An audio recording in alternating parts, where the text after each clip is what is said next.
as well as helping with general stability in your building structure, call us at 713-936-3021 or visit us online at nrgfoam.com for more information. NRG Spray Foam. Building green, living green. This message was from a proud sponsor to KNLY 91.1 FM.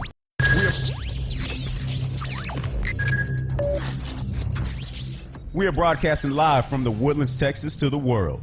You're listening to the only multimedia FM station in Houston, Texas. Your Fusion Radio. Top 40s, dance, Latin, country, pop, rock and roll. All in one station. Mixing genres and generations. You're listening to KNLY New Waverly, Texas. 91.1 FM, The Boss. The program presented or submitted by members of our community and are a proud sponsor of KNLY 91.1 FM. The views expressed do not necessarily reflect those of KNLY 91.1 FM and its affiliates.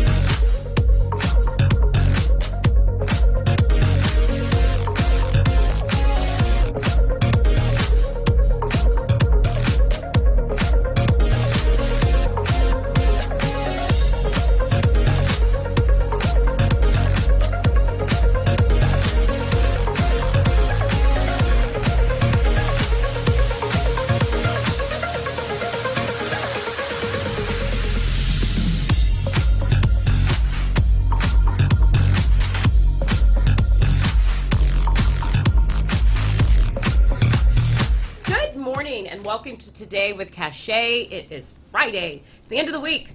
And we are here in the Woodlands, Texas. Yes, we are. And it's all about Hot Topic this month.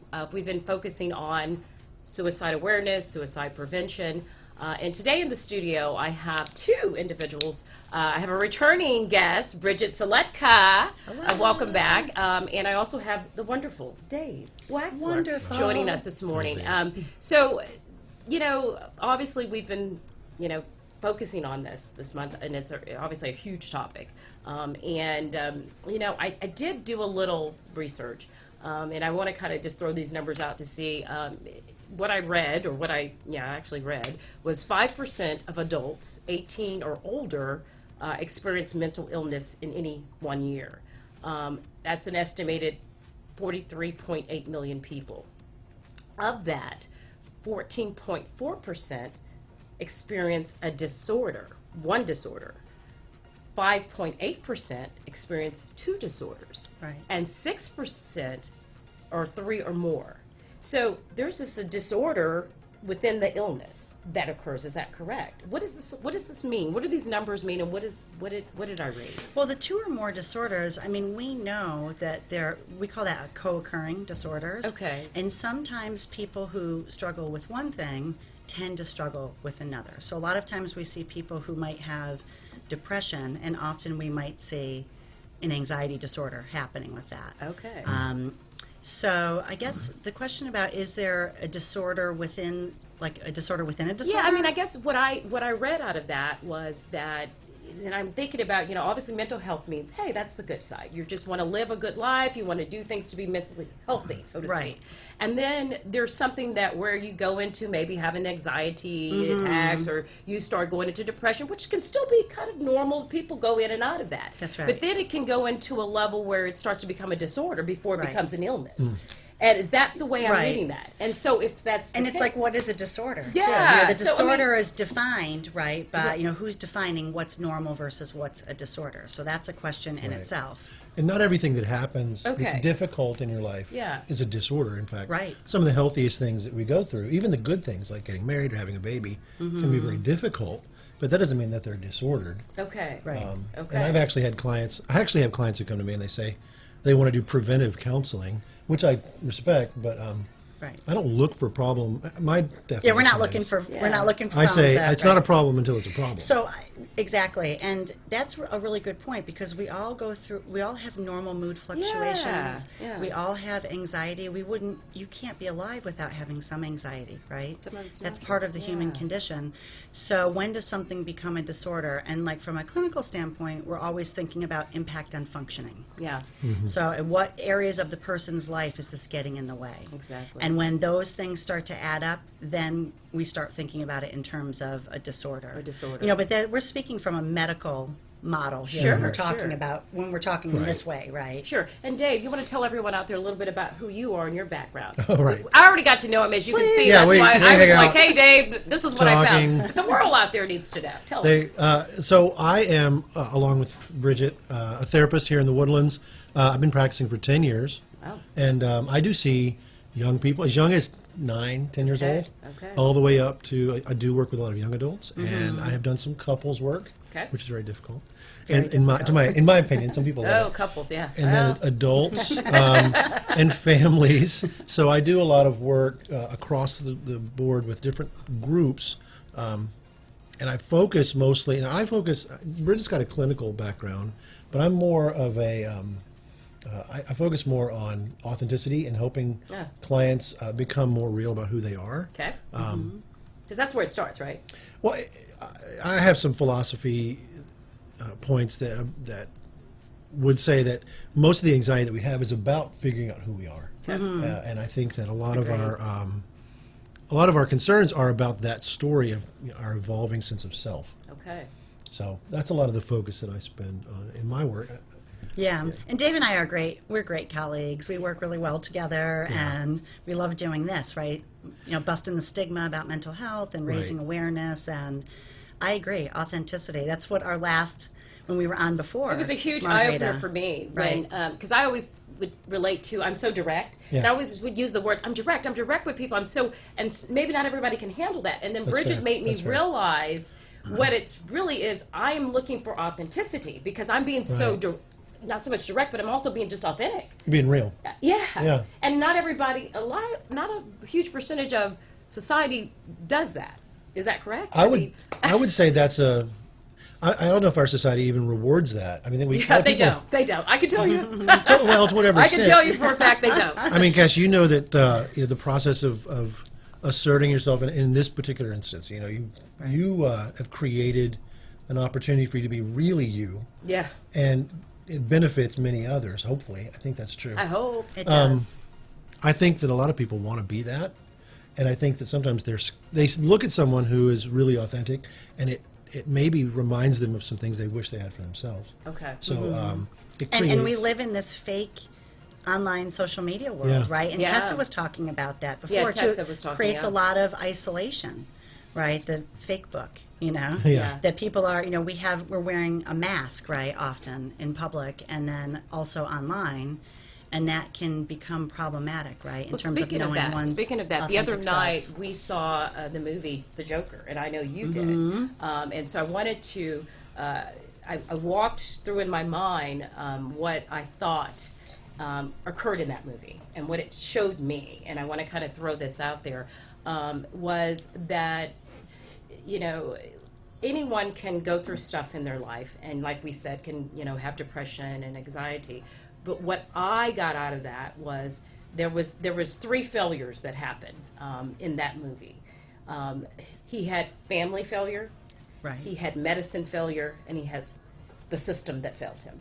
And the 3 components of failure there really is what brought him to where he was. Set him off. And so as a society, what's going on a lot of times when we have these, whether it's an individual, child or adults who become suicidal, it's because there were so many levels at which they didn't get the proper attention or care that failure set in, mental illness sets in at some point, and then it's too late. Is that, Well, and I think an important point is that 2 people can experience the same set of very similar circumstances, right? Say from childhood through to adulthood. So that could be, poverty, trauma, all of those different things that we see. And we're getting at this resilience piece, right? That for someone that may create, problematic issues, with mental health, and another person may emerge from the same set of circumstances very strong. And that's why we're always trying to, and Dave's a good one to talk about this, help people build resilience. Okay. That's always part of the work. Resilience. You can go online. In fact, I would encourage anyone to go online and look at there's lots of assessments for adverse childhood experiences. So things that happen in your childhood, if you witness domestic violence, or if your family, poverty is one of the things you mentioned, substance abuse, all different kinds of abuse, sexual assault or other types of traumatic experiences that you have, they statistically, it's very well founded that they will create the likelihood of further problems. Okay. And the same thing is true. There's positive. There's positive. We call them developmental assets. We talked about that. Yeah. Developmental assets such as community support, opportunities to participate in activities, learning, positive adults who are role models. Those can actually promote resiliency, so that when the person does have difficulties, then they have a way to bounce back. I like to use the analogy of a tree that bends in the wind. You know, we're here in the Houston area. You've been through a hurricane or two? Yes. How many Well, hurricanes have you been through? of course.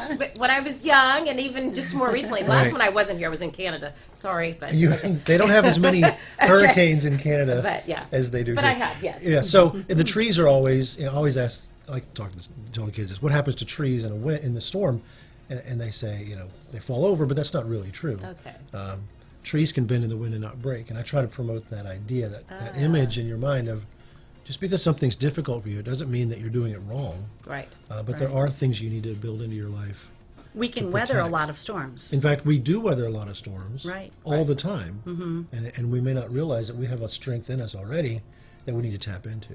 I'm so glad you brought up the adverse childhood events. So we call that ACE, ACE, adverse childhood events. And like Dave said, that there is a whole list of those.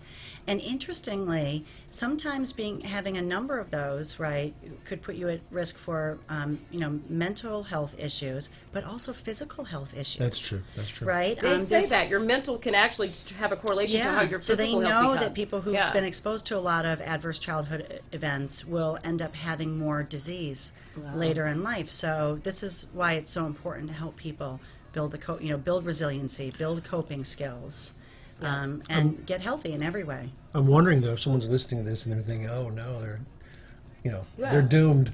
Well, no, I mean, I guess what I'm trying to get, what I'm hearing here is, there is a more natural side of everyone's going to go through anxiety, everyone's going to have depression, everyone's going to have childhood issues, adulthood issues, but there becomes a point where no longer is just the natural side of things, the coping, the resilience, all of those things go out the way, and the mind and the body can no longer handle what trauma has occurred, and then it goes into a disorder or an illness. Is that correct? That certainly can happen. Yeah. But for some people, they're able to, they've learned coping skills and they've had a lot of support, like Dave was talking about, personal support, community support in their lives. Maybe they've gone and done some counseling, right? Which is very important. So being aware of the adverse childhood events doesn't mean you're doomed, right? It means, okay, how am I managing now? And if I'm not managing, where can I get the help to manage? Yeah, right? Because we can always find those ways. I think a lot of people are tolerating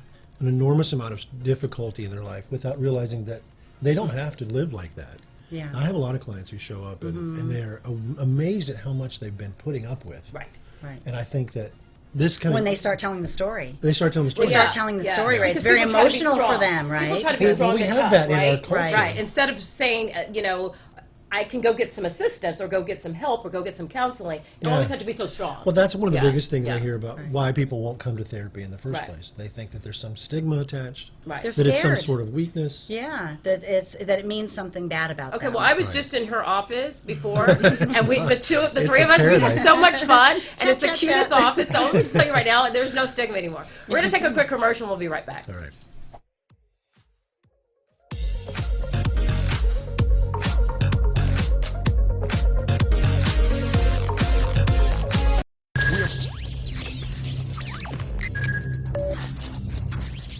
We are broadcasting live from the Woodlands, Texas to the world. You're listening to the only multimedia FM station in Houston, Texas. Your fusion radio. Top 40s, dance, Latin, country, pop, rock and roll. All in one station. Mixing genres and generations. You're listening to KNLY New Waverly, Texas. 91.1 FM, The Boss. Veda's Medical Spa and Wellness Center is a premier wellness center specializing in effective medical interventions to help you look and feel younger. Dr. Nangrani is dedicated to providing unmatched personalized care using a holistic approach. that includes sophisticated cosmetic, aesthetic, and anti-aging treatments in a warm and relaxing atmosphere. Combining a medical spa with a wellness center, we ensure the best medical treatments are complemented by specialized holistic healing techniques. Vetta's treatments will enhance your natural beauty and never leave you with that done look. Visit us at vettasmedspa.com or call us at 281-298-5476. This is E.L. Crane of Real Estate U here each and every Saturday, 11 a.m. to 1 p.m. on 91.1 FM The Boss. Remember, that's Real Estate U. Insightful, informative, and a little humor tossed in. Real Estate U, listening live, 11 a.m. to 1 p.m. each and every Saturday at 91.1 The Boss. Do you feel that your energy costs are unnaturally high? Do you want to fortify your building and keep it strong and secure for years to come? Then NRG Spray Foam Insulation is the answer you're looking for. Our unique foam insulation is made to help our customers save in energy, prevent gas, air, and moisture infiltration, as well as helping with general stability in your building structure. Call us at 713-936-3021 or visit us online at nrgfoam.com for more information. NRG Spray Foam. Building green, living green. This message was from a proud sponsor to KNLY 91.1 FM. Express your gratitude to the Lord, and may your life always be filled with joy. Happy Autumn from KNLY 91.1 FM. For fresh flowers fast, call Barb's Arts Floral at 281-820-2294 with excellent customer service since 1983 for weddings, funeral services, sweet 15s, corporate events, and all occasions. For that special someone you love, barbsartsfloral.com and barbsartsfloralboutique.com. Come on in and pick out of our prestigious gallery at 727 Westmont Houston Road, Houston, Texas 77038. Text 832-466-8414. Barb's Arts Floral delivers fresh flowers fast. This message was from a proud sponsor to KNLY 91.1 FM.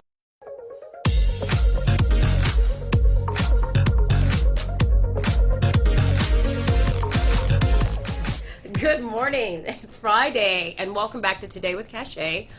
In the month of November, Hot Topic is all focused on suicide awareness and prevention. And so this morning I have in the studio two counselors, licensed professional counselors, both Bridget Seletka and Dave Waxler here, talking deeper into the mental side of things and what takes it from a natural, normal depression, anxiety to the next, level of the disorder, illness, and then what could potentially cause suicide. So that's what we're talking about this morning. And today's show, I didn't mention earlier, we are doing an hour today because we wanted to be able to make sure that we covered everything. So we are going a little bit longer today. Dave, I'm going to turn it over to you. Did you want to dig a little deeper from we were talking during commercial? Right. Yeah. So the suicide has become a crisis in our culture, and and I see it as from young people as young as 6, 7, 8 years old, all the way up into into senior adulthood. At that age, what is it? I mean, well, I can imagine a parent. I've spoken to a lot of parents who are terrified when they hear their child say something like, "I don't want to live anymore," or, "I wish I was never born." Yeah. And it's important to help distinguish when is that a cognitive, developmental process, or when is that something to be afraid of. Now, as therapists, we never minimize that statement or that idea, but we do pay attention. We don't always have to become fully alarmed when someone mentions things like mortality or concerns about their existence. It's not necessary, and sometimes that can even traumatize a child more if you overreact. Really? Okay. But I don't want to tell people not to react, because I've had some parents who minimize their child's risks, and that was definitely something that I would never want to encourage, is to minimize risk. Absolutely not. No. So, but there's a big difference between having a thought and an action. Yes. Right? I could be standing in the grocery store and someone's irritating me, and I might think, oh, I'd love to, trip that person. Right. But of course, I'm glad to know I'm not the only one. But actually doing it, there's a big leap between thinking it and doing it, right? So there's a big difference between a suicidal thought, like many people have the thought, like, I wish I didn't have to be here anymore. Life would be so much easier if I was in heaven or something like that. Sure. Yeah. Versus having an intent, right? Right. To act on that or having a plan to Or act on suffering. Some that. people So say we it don't as want a to flippant minimize it statement. either. Some people use it as a flippant statement, and Right. they don't really mean it. Is what you're saying. But then there's that next level. Well, plus in our culture now, we've been successful at highlighting suicide as an issue. Yeah. So the idea is out there. So It's really out there. More Yeah. young people and more adults are actually thinking about suicide as a topic. Right. And so it's kind of a catch-22. That doesn't necessarily mean just because you have those thoughts. Right. And Doesn't mean you're going to do it. Doesn't mean you're gonna do But we it. don't want to ignore the thoughts. so there's a either. way we have what we call a suicide protocol. So I actually coach parents on this. I coach teachers Okay. on this. And as therapists, we all know this idea that there's 3 levels. This is the way I explain it. Okay. Perfect. There's 3 levels to decide how risky a situation is. Right. Making a statement, that's level 1. Suicidal ideation is the first level of the suicide protocol. And having those thoughts is something that we pay attention to. Okay. But it doesn't necessarily mean that we need to send someone to the hospital or take any dramatic Interesting. Okay. actions. Or even do a safety plan Or or, even do a anything like safety that, plan. because it might just be a thought. I think, and I want to make sure, this is a message I want to get out. Yes, The this is very suicide, the thought of suicide, in my opinion, is an identity crisis. I think that if you want to harm yourself, you should be asking, what is so intolerable about yourself that you can't live with it, or that you can't live with the life that you're living? I've had people tell me they don't want to die, they just want to start over, or they want to be somebody else. So when they say I want to commit suicide, they're really saying they want to escape from. They that, want to change so to who speak. they are or They're how not they necessarily are. mean dying. Okay. And so, in some ways, it's a great way to pay attention and to get attention and say, okay, well, let's talk about who do you want to be that doesn't want to die.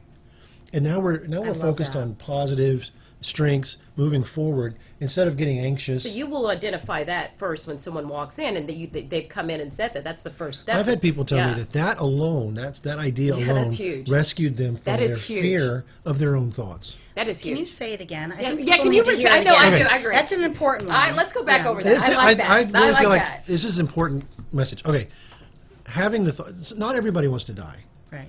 In fact, we're born to We're live. born to fight to live, aren't we? Yes. So Okay. and so, I think that suicide is an identity crisis. Identity I think crisis. it's a crisis of Absolutely. self. Right. And we were talking earlier about difficulties, and I believe in what I call the emotional immune system. Okay. Just like if we get the flu or a cold, our body has the ability to resist, to fight back. But that process is not pretty. It's ugly. Healing and illness That's are right. kind of the same thing. So getting sick hard work. is hard work. It's not pretty, but it doesn't mean that it's wrong. Okay. And once we've overcome that illness, we're stronger and we're unlikely to get sick from that same virus again. Okay. So the same is true emotionally. If we can overcome these challenges, they won't defeat us every time. And there's things that used to bother us as children that don't bother us as adults. Right. So we're constantly building emotional immune system. Okay. So As you And were saying, working- you were repeating it one more time. You were okay. saying. So the suicide. And the question. I love the question that you said, who do you? Who do you want to be? That's right. Who do you want to be that doesn't want to die? What kind of life do you want to live that you wouldn't feel this way? Yeah.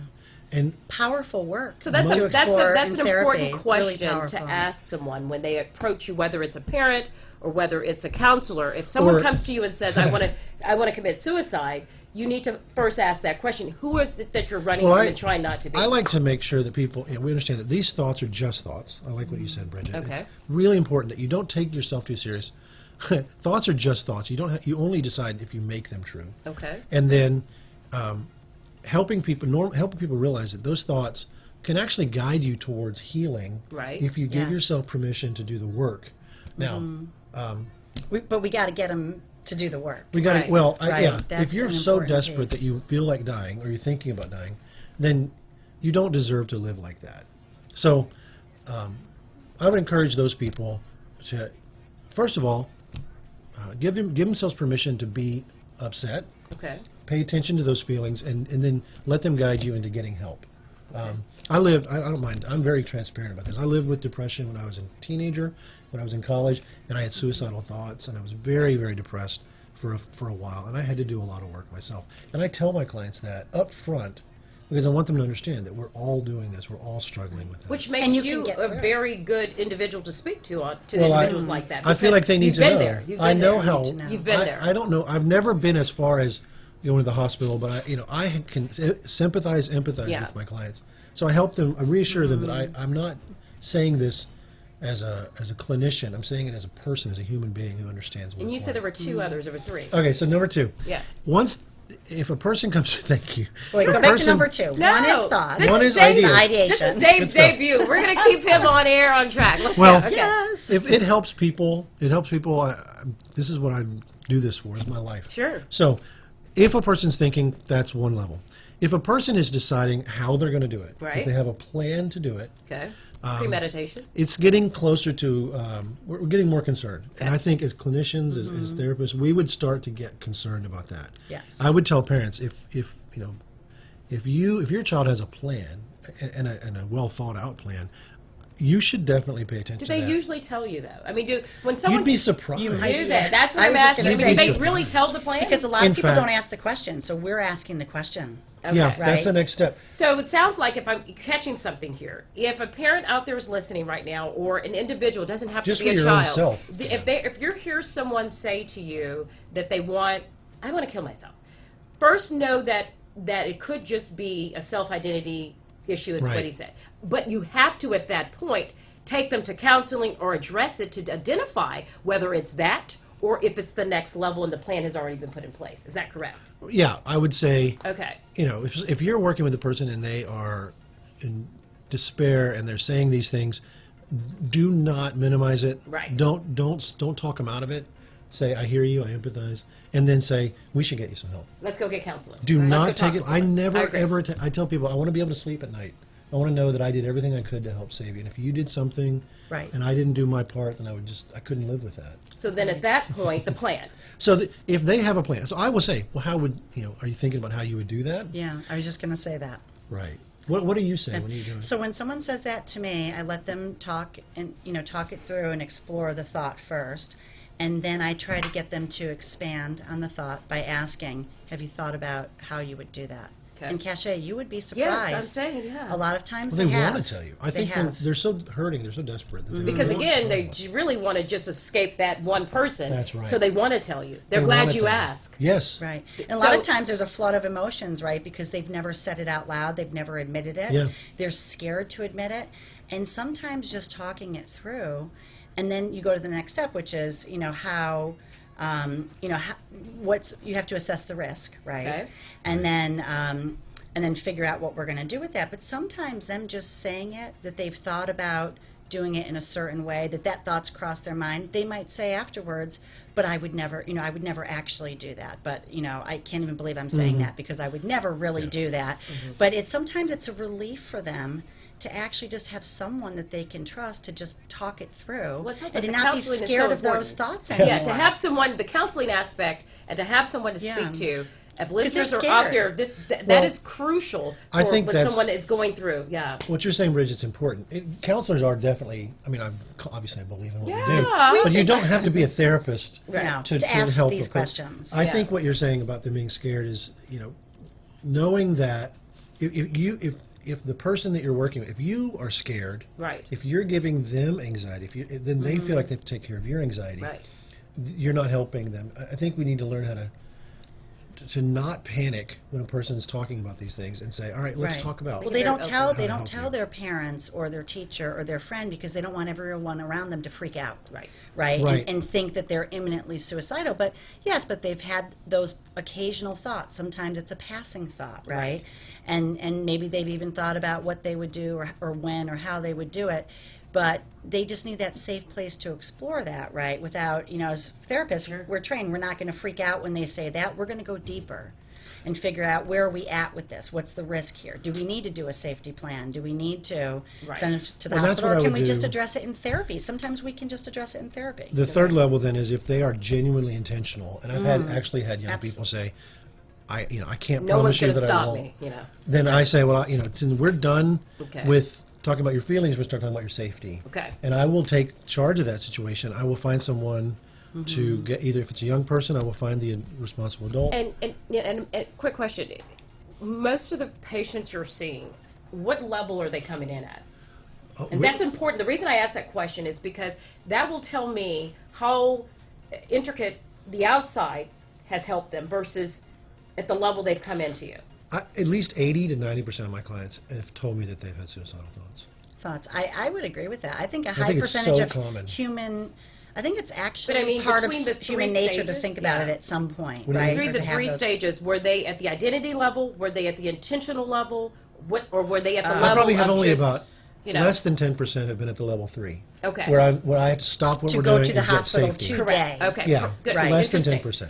And level 2 is more therapy like a institution. safety plan. So, and we all do safety plans, right? And that could be bringing the parent in, having the conversation so that you know the parent's keeping an eye on the situation. It could be removing objects that they might cut with or self-harm with. We're intentionally not giving you any ideas today, by the way. Well, no, what I guess I'm getting at is it sounds like if we do as a society, a better job with the initial step of when someone is going through a crisis mentally, whether it's just a flippant thought or depression, and we jump on that, then when they come to, whether it's the counselor or they're speaking to someone, then the stages can be done properly to help prevent the final escalation. Right, or escalation. Right. Ideally, we're intervening at that first stage, having those conversations, giving them that safe place to talk these thoughts through. Right. So that it doesn't escalate. Right. That's ideal. So when people come in, to me anyway, I feel like a lot of people have some symptoms of depression often, or a high level of anxiety that is exacerbating some of these thoughts. Maybe they used to have that thought once a year. It would just come for a minute or half a minute and then go, right? Because thoughts come and go. And do you also think... But now they're having it more frequently because they may be depressed. Okay. And do you also think that, so hearing this, we haven't really focused on the social media side and all that. So if I'm hearing what you're saying, whether it's 25 years ago, I used this the other day, versus today, how much of it is just that alone versus the outside social media and what's going on in our society today that's causing this?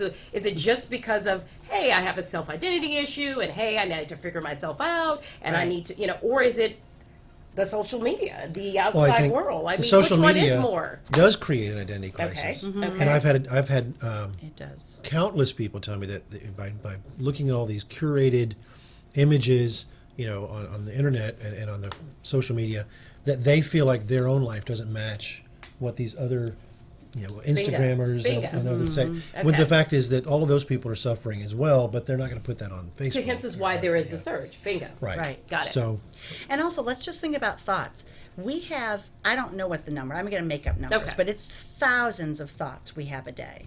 I'm having lots of thoughts right now. I'm thinking about my, if I'm saying the right, I'm thinking about if I'm saying the right thing. I'm thinking about how my back feels in the chair. I'm thinking about what I want to cover. So many thoughts go through our head. So we have so many thoughts, right? So a person who is looking at social media is having a lot of thoughts too. Like that's what Dave was getting at about, oh gosh, they look so happy. Oh, they've got a boyfriend, or they look great. I weigh more than that, or I don't have money to do all this fun stuff. That comparison thing is a killer, right? Yeah.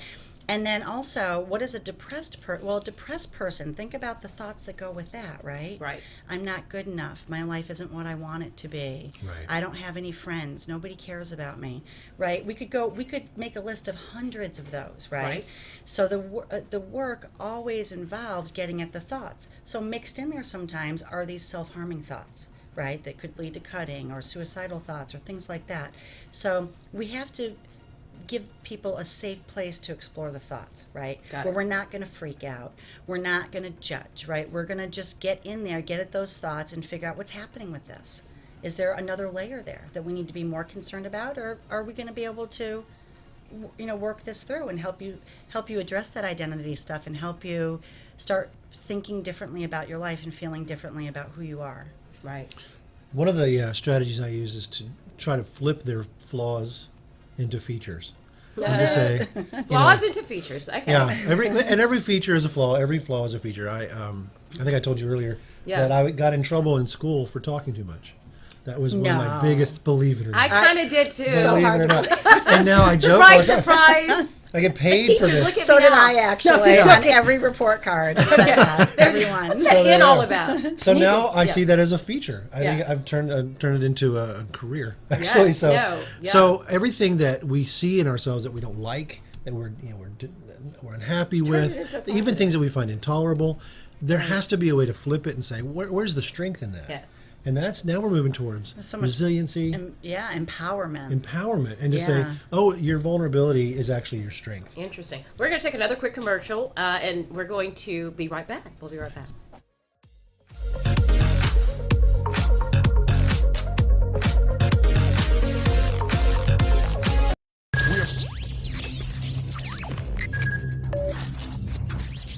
We are broadcasting live from the Woodlands, Texas to the world.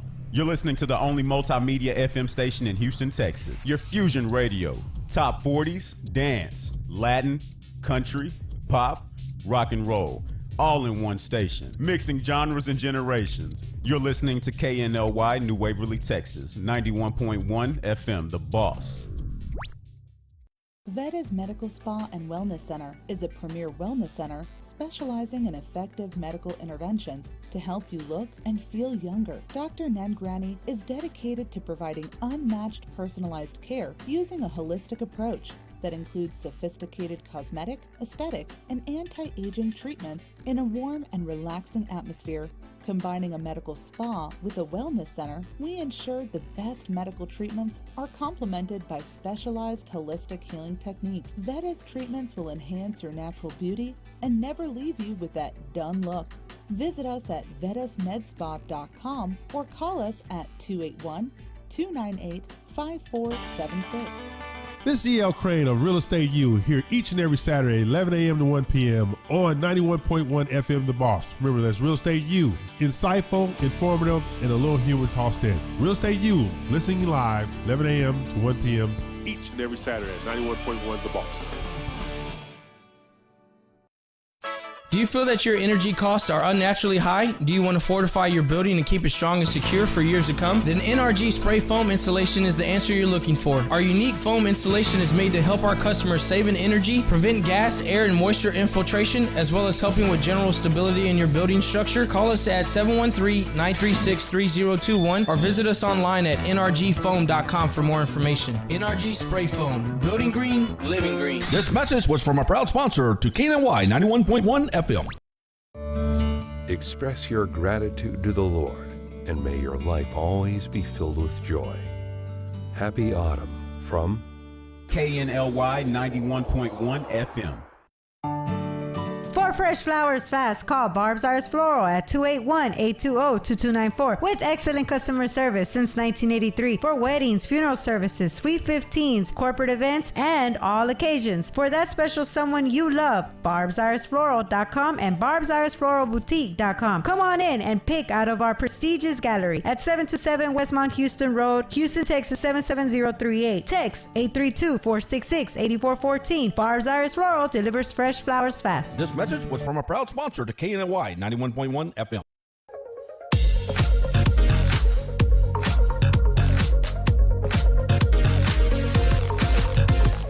Welcome back to Today with Cachet. It is Friday. We're here in the Woodlands, Texas, and we are talking this month. Hot topic is all about suicide awareness and prevention.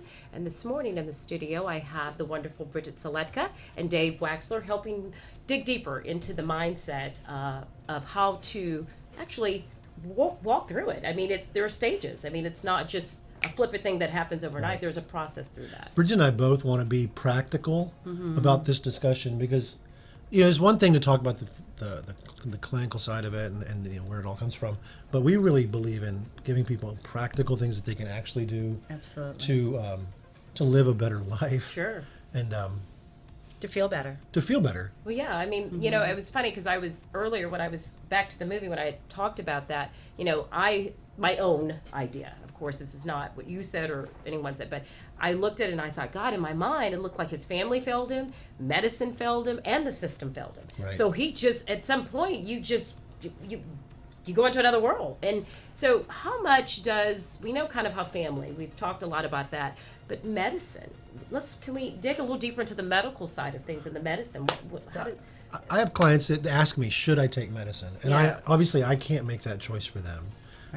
Because we're not medical doctors. No. Right, but we have a good sense, I think most of us have a good sense of when it starts to feel like someone could benefit from a referral Right. either their primary or psychiatrist to start looking at some medicine. I say, depression is when your inside doesn't match your outside. Okay. When who you want to be on the inside, because we all have an idea about who we want to be. Yeah. And we can't find a way to make it happen in the real world. Sure.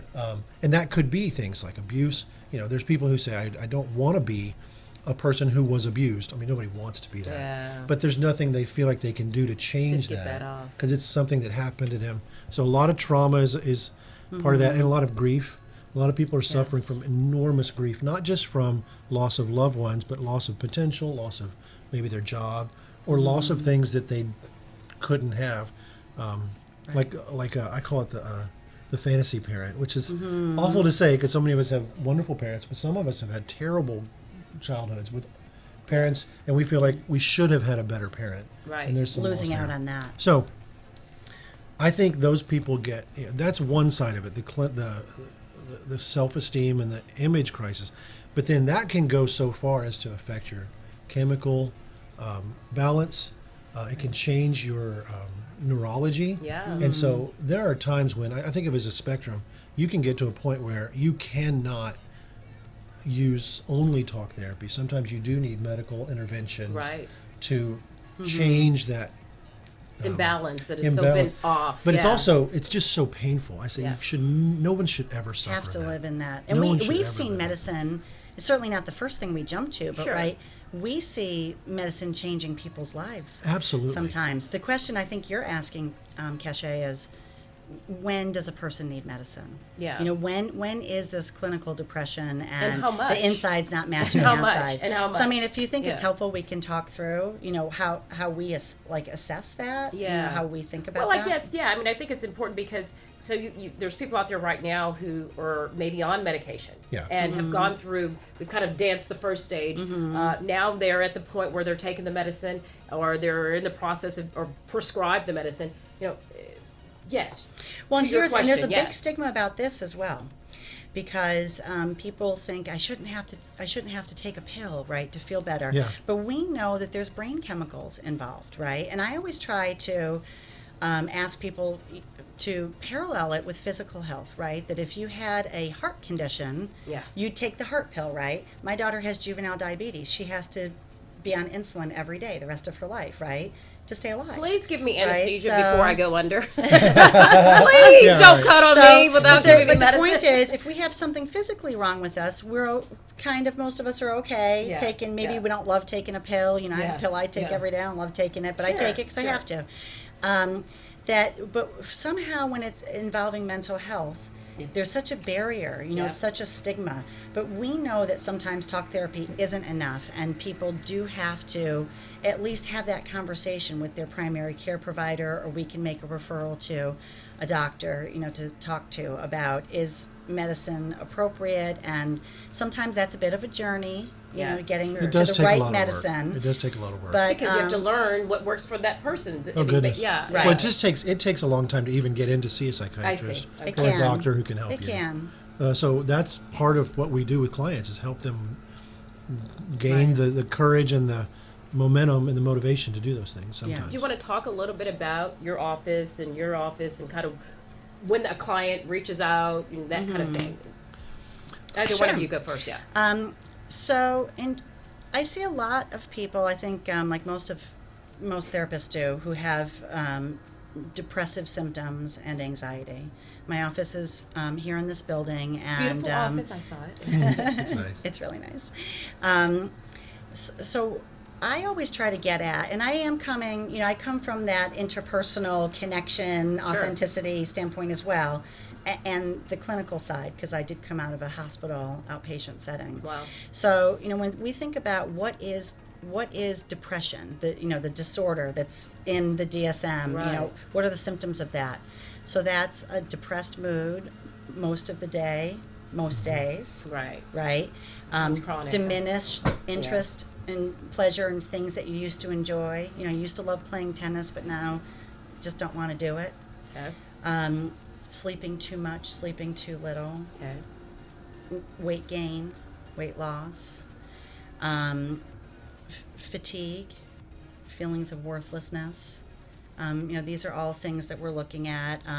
Difficulty concentrating, and sometimes those recurrent thoughts of death. And that's more than just a fear of death. It's thinking about death a lot. Okay. So there's a list of, I think it's 8 or 9 criteria. And if you have a number of those over a period of time of more than a couple of weeks, we start to think about this diagnosis of depression, which is called major depressive disorder. Okay. But that's a real thing. And at that point, I'm just going to say that's where they probably need to call you. And if after 2 weeks or so is what you're saying, that is those 9 that are recurring, it's time to make that call. Right. Okay. And then we bring them in, and there's lots of things we can do that don't involve medication, right? In talk therapy, there's lots of coping skills we can build. We talk about self-care. We can do, changing thoughts to change the way we feel. That's cognitive behavioral work.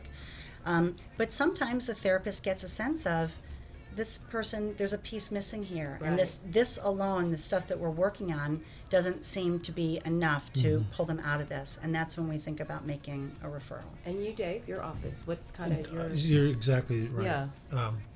Yeah. I talked to them about, how is this affecting your life? Is it... It doesn't always mean that it's disruptive. There's a lot of very functional people who are severely depressed. And they put up with a lot of... emotional pain. It means their resilience is stronger. That's actually a really important point, because what it should be for a depression diagnosis is that this represents a change from their previous functioning. Right? It's impacting other areas of their life. There, like you say, Dave, there are people who are chronically depressed who kind of just muddle through and keep going. They're doing okay, and but when we see sort of a significant change from how a person is usually walking through the world, that's when we know that there's been a shift stops there. Talking, right? Oh my God, and I don't come out and Cash, let's check on her. That ain't never gonna happen. Yeah, that's right. Even if I was severely depressed. To your point, it needs, when you start seeing changes in people, when you start seeing changes in yourself, either you need to make a call for someone or you need to make a call for yourself. Well, and when you get sick of it, and can I be honest with you, that's what got me out of my depression when I was younger. I was just sick and tired of being depressed. Tired of and thank God that I didn't have to go to any extreme measures for that. I was very fortunate for that. Right. And also, making some changes in my life helped. Yeah. So you were ready. You were ready for change. Yeah, Jake, I was ready to talk about change. that. What were some of that? And we're going to take a quick commercial in about 3 minutes, but let's talk through. What were some of those? So, someone listening sitting in your shoes where you were. What did you do? There's an idea about pushing boulders up a hill. And I think sometimes we're pushing these boulders up a hill, and they keep rolling back down to the bottom. And I think as I say this, I bet all of you guys are thinking of things that you've tried to do for so long. Perhaps it's a relationship that you try to tolerate. It may be a goal that you've somehow believe that you have to have in order to be okay. Or it could be an addiction or some other things that you need to overcome. And so you push these boulders, and then there comes a time when you become very disillusioned about life. And that illusion, it feels like that's a bad thing, but there's a point when you become disillusioned, what you're really losing is the illusion of control. And when you learn to give up control of things that you can't change, then you learn to step over to the other side and find relief. But that's not a pretty process. Again, Well, I always talk with my clients, and you're getting at something really important, right? Is I always talk about there's 2 buckets. The bucket of things we can control. Yeah. I need to get 2 buckets for my office, actually. Yeah, okay, yes. And a bucket of things that we can't control. Yeah. And when we're so focused on that other bucket of things we really can't do anything about, right?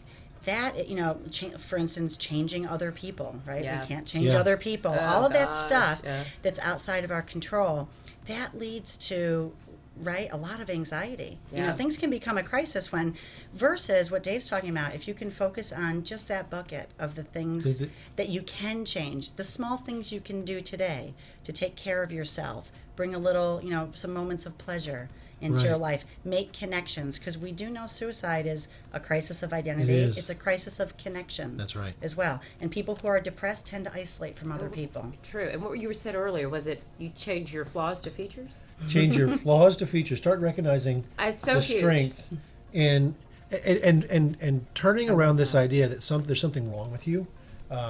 It's not about that there's something wrong with you. It's that it's not who you are that's the problem. It's how you are. Right. And if we can change the way you pursue yourself, you can live a different life from the inside out.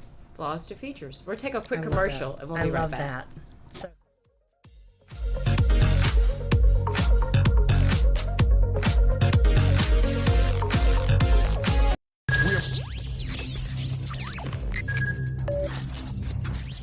We are broadcasting live from the Woodlands, Texas to the world. You're listening to the only multimedia FM station in Houston, Texas. Your fusion radio.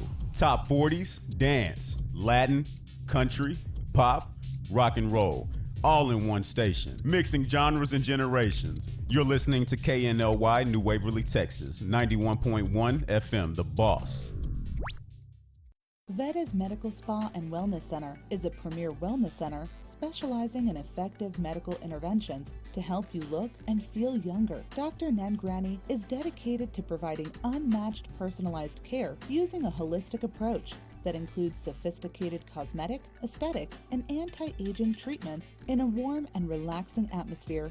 Combining a medical spa with a wellness center, we ensure the best medical treatments are complemented by specialized holistic healing techniques. Veda's treatments will enhance your natural beauty and never leave you with that done look. Visit us at vedasmedspa.com or call us at 281-298-5476.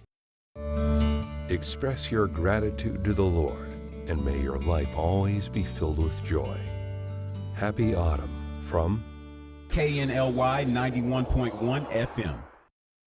Do you feel that your energy costs are unnaturally high? Do you want to fortify your building and keep it strong and secure for years to come? Then NRG Spray Foam Installation is the answer you're looking for. Our unique foam installation is made to help our customers save in energy, prevent gas, air, and moisture infiltration, as well as helping with general stability in your building structure. Call us at 713-936-3021 or visit us online at nrgfoam.com for more information. NRG Spray Foam. Building green, living green. This message was from a proud sponsor to KNLY 91.1 FM.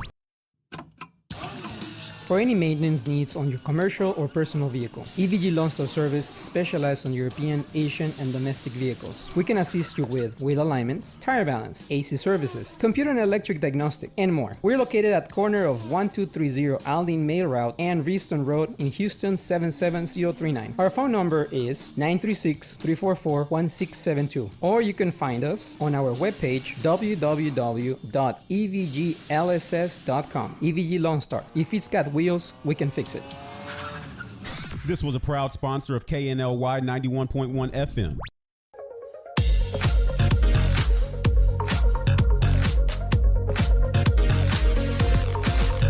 Welcome back to Today with Cachet. It's Friday. We're here in the Woodlands, Texas, and we are talking all about suicide prevention and awareness. And we have the amazing Bridget Seletka and Dave Waxler in the studio this morning helping us with that.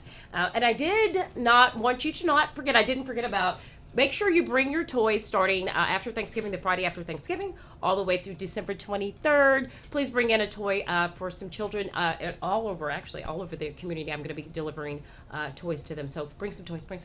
Okay, sorry. So don't be sorry. No, I know. I mean, because I know we want to keep digging deeper into this. That's really important. So as we were saying, Ivan, can you pull up the slide? Yeah.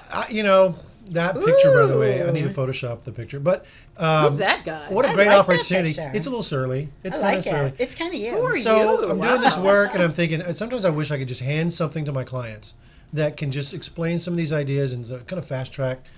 So that book it's not out yet, but if you go to that website, you can put your name on a list. I will send you a notification when it's ready. I'm hoping within another month or so, and it's got a lot of the things that we've talked about today: authenticity. Getting real. It is not a pretty process. It's not easy to become authentic, but it's definitely worth it. And then use that book maybe on your own, or if you want to use it in your own therapy, take it with you to your therapist. And then, but whenever it's ready, I'll send you that out. Okay, awesome. Well, good. Look at you. I love it. Look at you. I'm so impressed. Trying to grow up. We're so I don't have a book. Yeah. Yes. Bridget. Yet. Maybe put her name on there. Put her name on that book. No, that wouldn't be authentic. That wouldn't be authentic. Okay. No, she's got a special... Wait a minute. You mean to tell me there's nothing in there that Bridget has not stated? I'll put her in the acknowledgments. Come on. I'll put her in the back and say, there's got to be. Her name should be I do mention all my fellow therapists. Okay. Anyway, so, but one of the things, I guess, as a wrap up, and either one of you can talk about this, is there's probably people out there who've listened today, and obviously you're still thinking, I don't know.